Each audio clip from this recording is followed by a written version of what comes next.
Adriana, bienvenida al programa, gracias por estos minutos.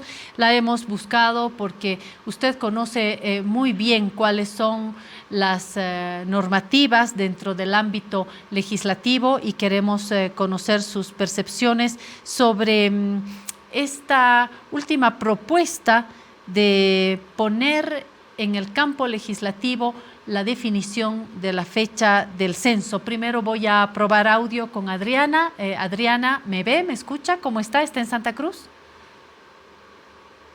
Sí, la escucho. Muchas gracias por la invitación y agradecer tanto a su equipo como a la audiencia que nos acompaña en la apertura de este espacio.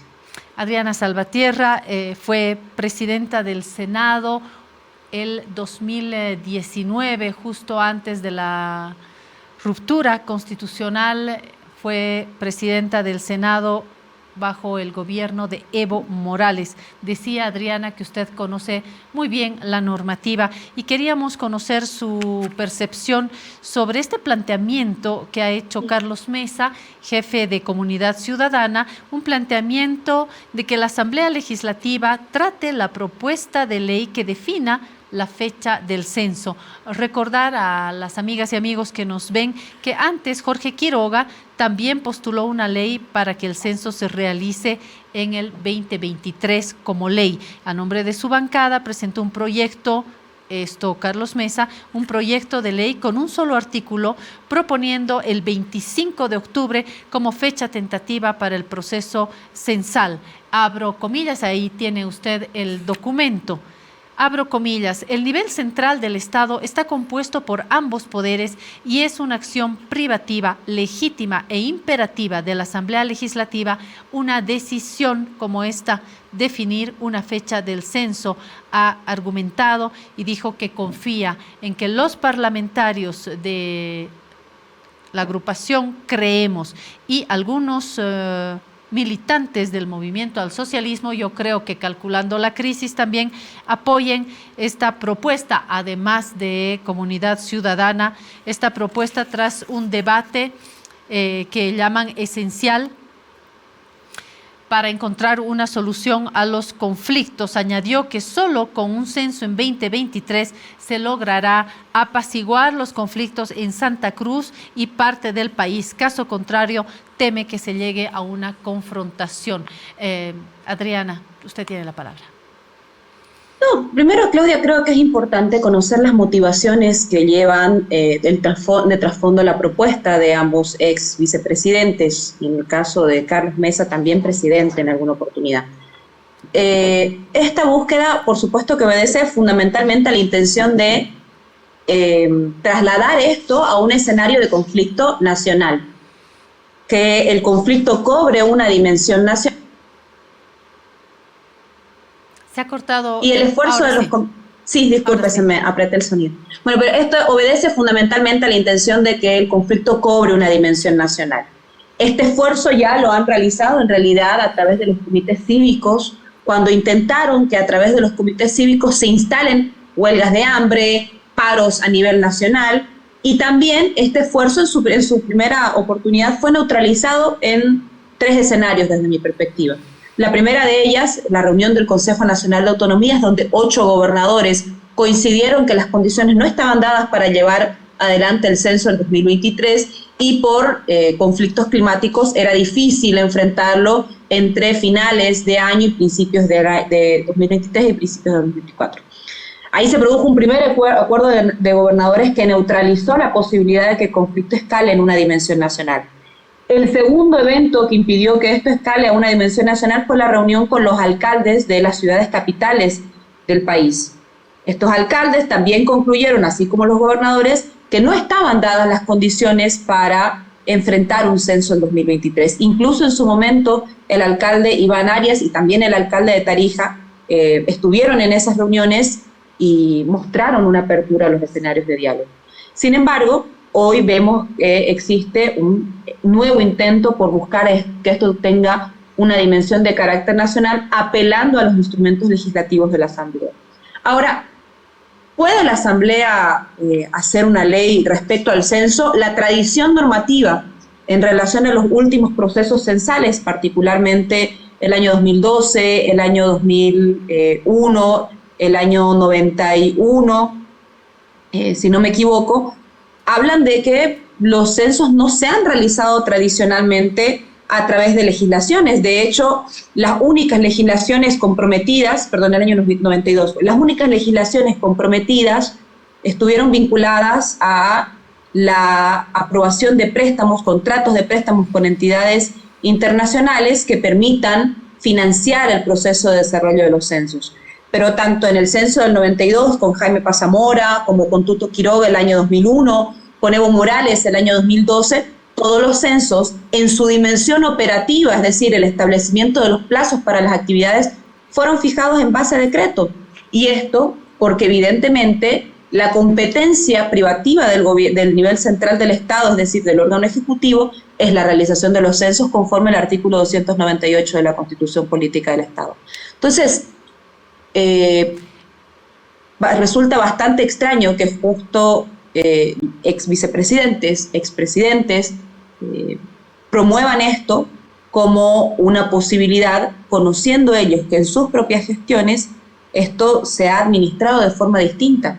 Pero los contextos, esto se ha administrado Adriana, conforme a las competencias pero del los Ejecutivo. contextos fueron distintos porque en esos otros momentos que usted describe bien era un clima diferente, es decir, el censo como una parte de nuestro desarrollo como país, como una fotografía en determinado momento, siguiendo recomendaciones. Acá yo quiero aprovechar para recordar que esto de hacer el censo cada 10 años no es un mandato constitucional, son recomendaciones, eso no está en la Constitución porque lo he escuchado de varios actores políticos y no es un mandato constitucional, son recomendaciones. Pero le decía a Adriana que han sido diferentes momentos porque el censo, los censos anteriores se han realizado en circunstancias, vamos a llamarlas, más normales. Esta vez, esta discusión, esta tensión política en torno al censo está entrando en una espiral muy complicada, con núcleo en Santa Cruz, por supuesto con núcleo en la gobernación cruceña, en el Comité Cívico Pro Santa Cruz o en el Comité Pro Santa Cruz, en sectores cruceños, no todos, que han comenzado con una demanda que hoy está teniendo ecos en otros puntos del país, y entiendo que la propuesta que hace Carlos Mesa, Tuto Quiroga, tiene que ver con una intención de pacificación, con encontrar una salida a esto. Mi pregunta es, teniendo ya el resultado de la famosa mesa técnica, pero teniendo también un país que parece que entra en una espiral muy lamentable de violencia, ¿cree usted, Adriana, que este camino podría ser una salida frente a un no reconocimiento o frente a un oídos sordos en torno a los resultados de la mesa técnica en el marco de un contexto de violencia? Acuérdese, Adriana, ya tenemos una persona que ha sido matada a golpes en Puerto Quijarro. Tenemos este motociclista que ha sido degollado en un punto de bloqueo por este alambre que estaba colgado, sostenido con 2 árboles. Tenemos una o 2 personas que han sido acuchilladas, estamos confirmando este dato.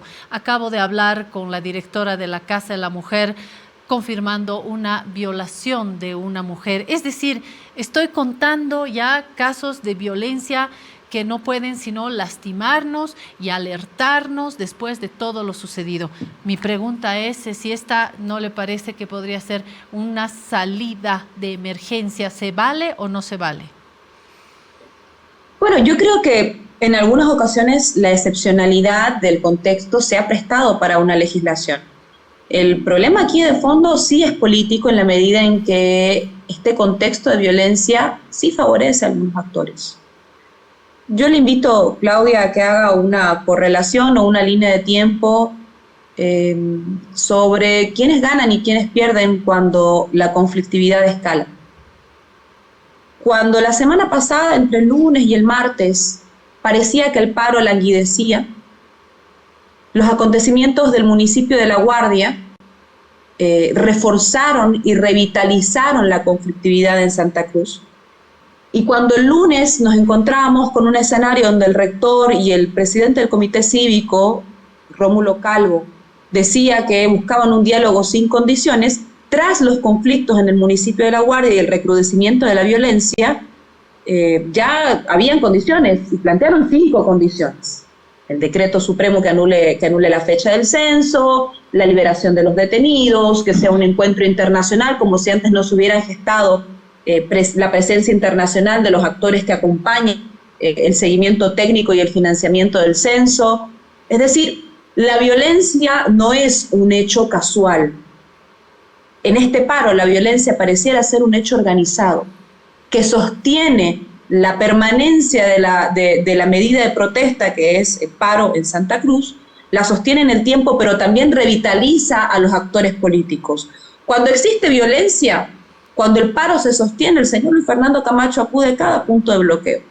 Y en esa búsqueda de alargar el paro, en esa búsqueda de alargar el conflicto, también en contraparte nos encontramos con esta intención política que es necesario denunciarla, que es la búsqueda de ampliar a nivel nacional el conflicto. No pudieron con los comités cívicos, hoy apelan a la Asamblea Legislativa como un escenario para trasladar la conflictividad y volverlo un conflicto nacional. Entonces creo que eso es importante tomarlo en cuenta.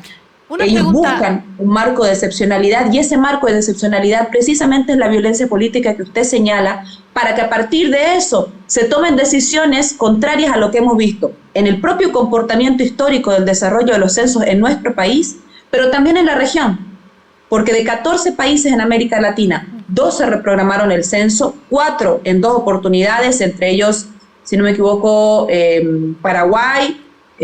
Brasil, Chile y Panamá.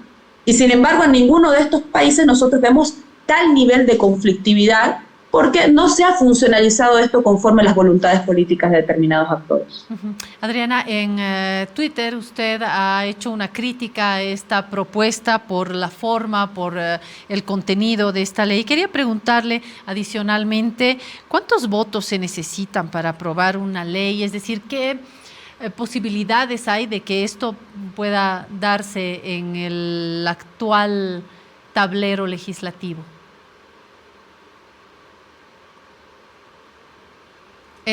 Adriana ha modificado el audio.